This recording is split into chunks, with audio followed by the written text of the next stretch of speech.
Hey world, it's Kevin Breckenridge, investor, speaker, coach, and entrepreneur, and we are at another edition of Wealth Talk Tuesdays. Now, today we are going to talk about something that I really didn't fully grasp the magnitude of until I literally almost lost everything.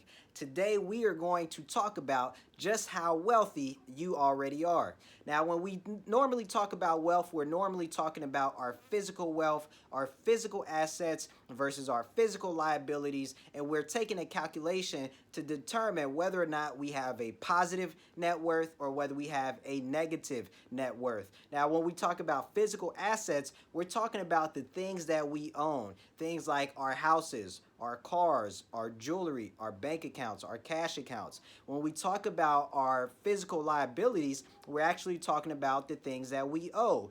Things like our mortgage loan, the loan on our house, the loan on our car loans, our credit cards, our student loans. All of those represent liabilities. And when you take a calculation, you're taking a calculation to determine whether or not your liabilities in value exceed or are less than the value of your liabilities. Now, that's in the physical realm. But in the invisible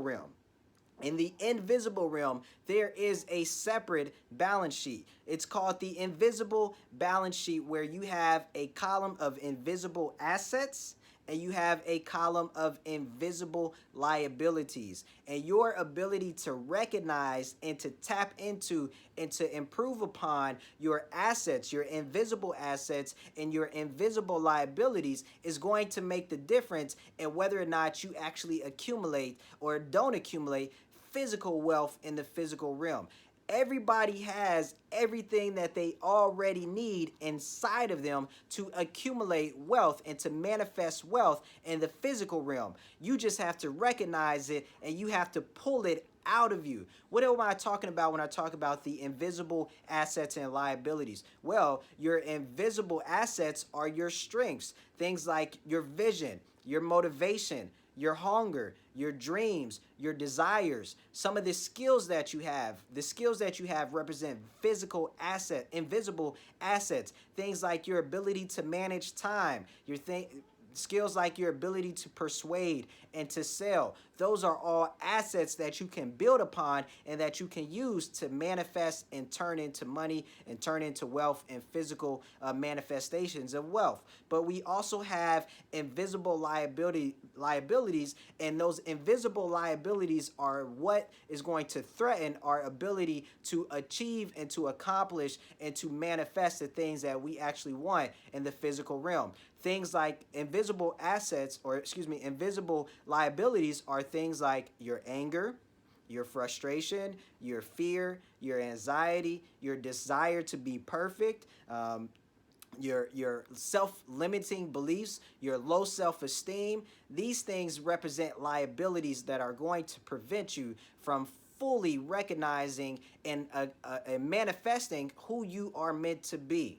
So today, I need you to recognize, I need you to pinpoint what invisible liabilities do you have in your life, and what physical or invisible assets do you have in your life, and take a calculation. Take a calculation of those invisible assets and those invisible liabilities and ask yourself, how can I increase my invisible assets and how can I reduce my invisible liabilities, and how can I take a step further in manifesting the physical wealth that I desire in this lifetime. So I appreciate you for logging on and watching another edition of Wealth Talk Tuesdays. If you'd like to take a look at prior episodes, simply check out my Instagram, check out my YouTube, or follow me on Facebook.